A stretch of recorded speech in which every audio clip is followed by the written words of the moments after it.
Buenos días a todos, amici del football.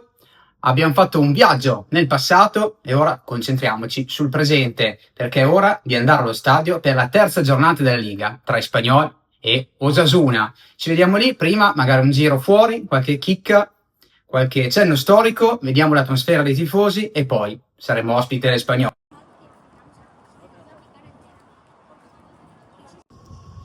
Arrivato, ringraziamo il taxista Harris, buon pakistano, e siamo allo stadio dell'Espanyol finalmente. C'è già molta gente, devo dire, non pensavo.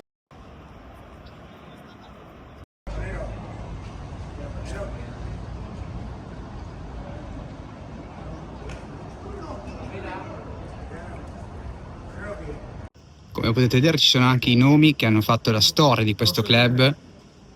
Bellissimo Walter Pandiani, grande bomber uruguagio. Luis Garcia.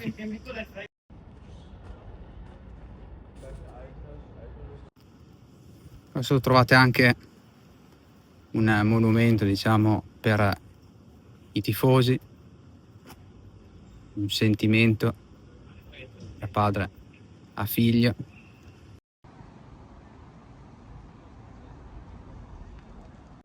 Fanzone che si popola, sono anche i primi tifosi direttamente da Pamplona.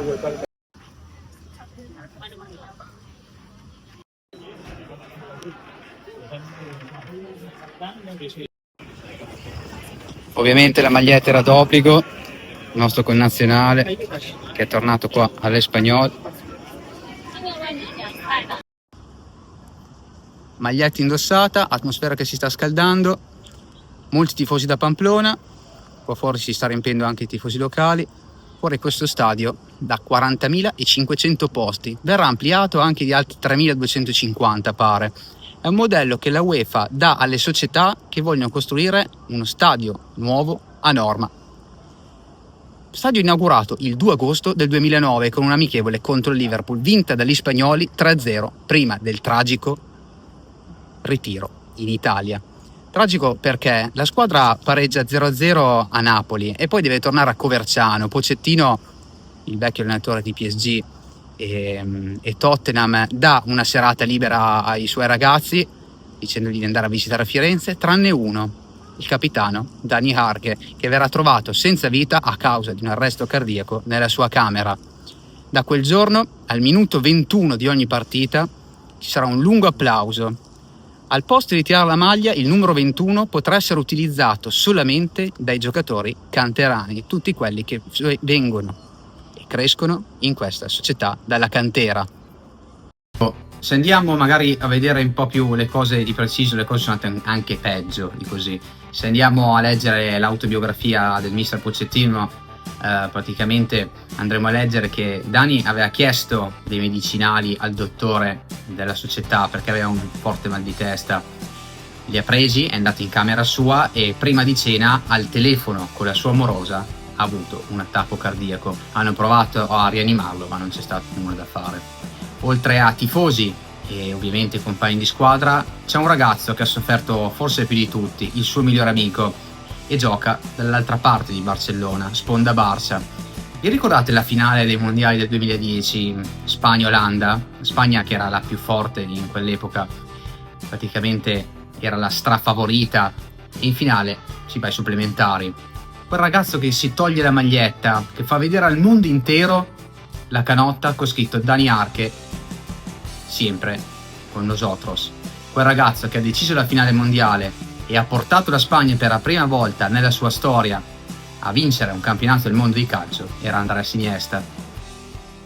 A vedere il museo, tutti i cimeli storici della società dell'Espanyol, c'è anche proprio quella canotta bianca con la scritta proprio originale: ho avuto la pelle d'oca. Non sto scherzando, ma adesso torniamo fuori dallo stadio dell'Espanyol.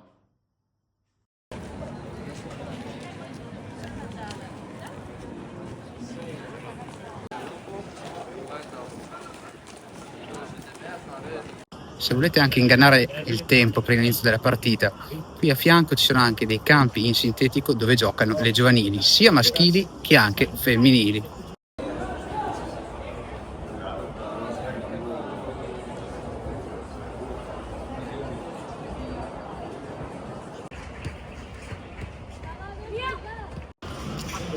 Allora, c'è sempre più gente, mancano circa 2 ore alla partita, questa è tutta la gente che aspetta il pullman dei giocatori, ma la cosa molto strana rispetto all'Italia è che nessuno sembra esaltato. C'è un baretto qua da parte che magari c'è qualche ragazzo che lancia un coro, ma dura veramente pochissimo, se no zero, tutti in silenzio.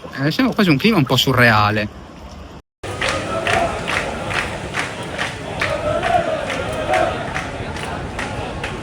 Ecco, questo qua sarà il mio ingresso. José Maria Garcia, porta numero 10. Maria Garcia che è uno degli attaccanti, non tutta la storia con l'Espanyol, 300 presenze e 50 reti negli anni 60 e 70.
Cap allà si voleu. La linea con bandera. È Incredibile che loro sono a bordo campo di una squadra della Lega Spagnola. Io ho i brividi.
Ecco, una piccola considerazione su quest'uomo qui. Si chiama Alessio Lisci, ha 40 anni, italiano, e si è formato come allenatore nelle giovanili della Lazio.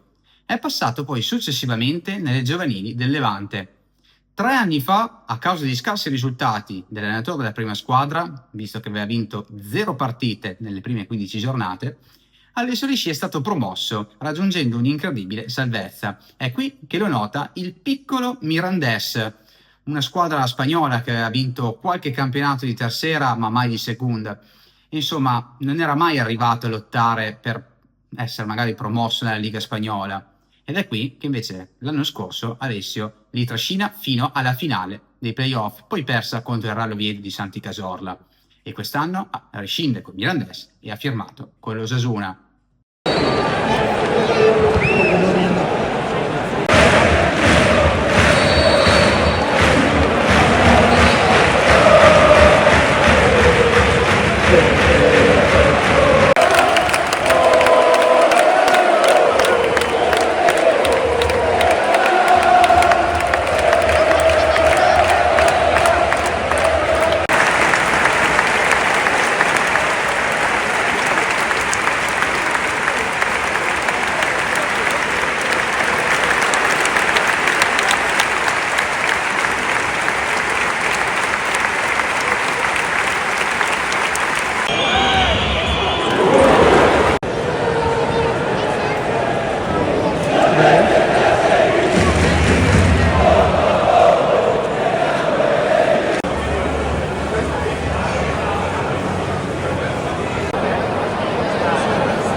del Spagnol Russia, number 3, Edo Esposito, number 9, Quique García.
Eccomi rientrato da poco, completamente distrutto, c'è un caldo incredibile. Gran serata, ho preferito nettamente questa serata, questa atmosfera, questo stadio rispetto a quella del weekend scorso a Bergamo, però sono gusti. Un pubblico incredibile, una voglia di vincere incredibile, l'Espanyol stasera ha vinto di qualità, soprattutto grazie ai suoi centrocampisti, a Miglia, a Lozano, a Puado, e grazie soprattutto al suo terzino sinistro, Romero, molto promettente e molto giovane. L'Osasuna però deve recriminare perché ha avuto una grandissima occasione al 92esimo col difensore centrale Catena, che ha lisciato una palla in mezzo all'area piccola con la porta vuota, consegnando la palla a Dimitrovic. Espanyol batte Osasuna 1-0.